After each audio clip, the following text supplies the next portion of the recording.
இந்த மாதிரி பீச் சைடில் இந்த மாதிரி சீ ஃபுட்லாம் சாப்பிடுவேன்னு நான் எதிர்பார்க்கவே இல்லை. என்னன்றது இந்த வீடியோ ஃபுல்லாக ஸ்கிப் பண்ணாமல் பாருங்கள்.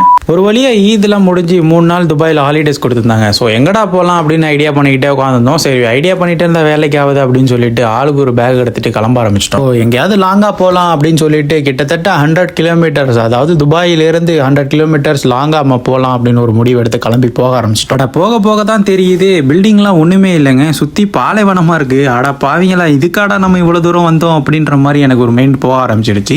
அது என்னன்னு கேட்டுக்கிட்டிங்கன்னா, நீங்கள் ரீசெண்டாக ஆடு ஜீவிதம்னு ஒரு மூவி பார்த்துருப்பீங்க. எனக்கு அந்த ஞாபகம் தான் வர ஆரம்பிச்சிருச்சு.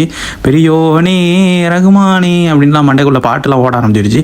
ஸோ அப்படி இப்படின்னு வண்டி பேரட்டி நாங்கள் வந்த இடம் தான் குர்ஃபகான். ஸோ இங்கே என்ன ஃபேமஸ் அப்படின்னு கேட்டுக்கிட்டிங்கன்னா, அதோ தெரியுது பார்த்தீங்களா, இந்த ஃபால்ஸ் தான் ரொம்ப ஃபேமஸ் இங்கே. அண்ட் நாங்கள் வந்த நேரமோ என்னமோ தெரியல, மொத்த துபாய் இங்கே தான் இருக்குது. சரி மக்கள்லாம் என்ஜாய் பண்ணட்டும், நம்ம இந்த வேலையை பார்ப்போம் அப்படின்னு சொல்லிட்டு நான் இந்த ஃபால்ஸை அழகாக வீடியோ எடுக்க ஆரம்பிச்சிட்டேன்.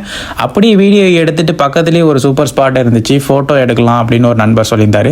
சரி நான் அங்கே போயிட்டு பசங்களோட போயிட்டு ஜாலியாக ஃபோட்டோஸ்லாம் எடுத்துட்டு அப்படியே பீச்சுக்கு போக ஆரம்பிச்சிட்டோம். பீச்சு பார்த்துக்கிட்டிங்கன்னா வேற லெவலில் இருந்துச்சு தான் சொல்லணும். இன்னைக்கு கிளைமேட்டும் சூப்பராக இருந்துச்சு, பீச்சும் நல்லா க்ளீனாக வச்சுருந்தாங்க. ஸோ நீங்கள் ஃபேமிலியோட கண்டிப்பாக விசிட் பண்ணி பார்க்கலாம்.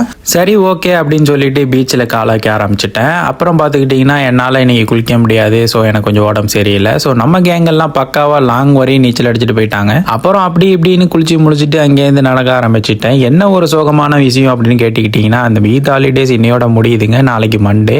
So working day. ஸோ அதனால் கொஞ்சம் ஒரு மனசு ஃபீலிங்கோட தான் இங்கேருந்து கிளம்ப வேண்டியதாக இருந்துச்சு.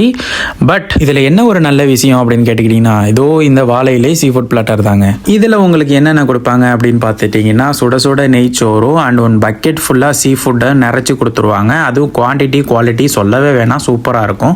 ஸோ உங்களுக்கு இந்த ஷாப்போட டீட்டெயில்ஸ் வேணும் அப்படின்னா நீங்கள் எனக்கு கமெண்டில் ஷாப்புன்னு மென்ஷன் பண்ணி நானே உங்களுக்கு டிஎம் பண்ணுறேன். அண்ட் ஃபுட்டோட டேஸ்ட்டு எந்த ஒரு குறையுமே இல்லை, எல்லாமே சூப்பராக இருந்துச்சு. ஸோ நீங்கள் நெக்ஸ்ட் டைம் இந்த பீச்சுக்கு வரீங்க, ஸோ எங்கே போய் சாப்பிட்றது தெரியல அப்படின்னா ஸோ மறக்காமல் இந்த ஸ்பாட்டை விசிட் பண்ணி பாருங்கள். அண்ட் எங்கள் கூடவே ஒரு நண்பர் இருந்தார். ஸோ அவருக்கும் கொஞ்சம் ஃபுட்டை கொடுத்துட்டு அங்கேருந்து கிளம்ப ஆரம்பிச்சிட்டோம். ஸோ இந்த வீடியோ உங்களுக்கு பிடிச்சிருந்துச்சுன்னா மறக்காமல் லைக் அண்ட் சப்ஸ்கிரைப் பண்ணிவிடுங்க. மேலும் ஒரு நல்ல வீடியோவில் உங்களை சந்திக்கிறேன். உங்கள் சாம் வ்ளாகர். Bye bye.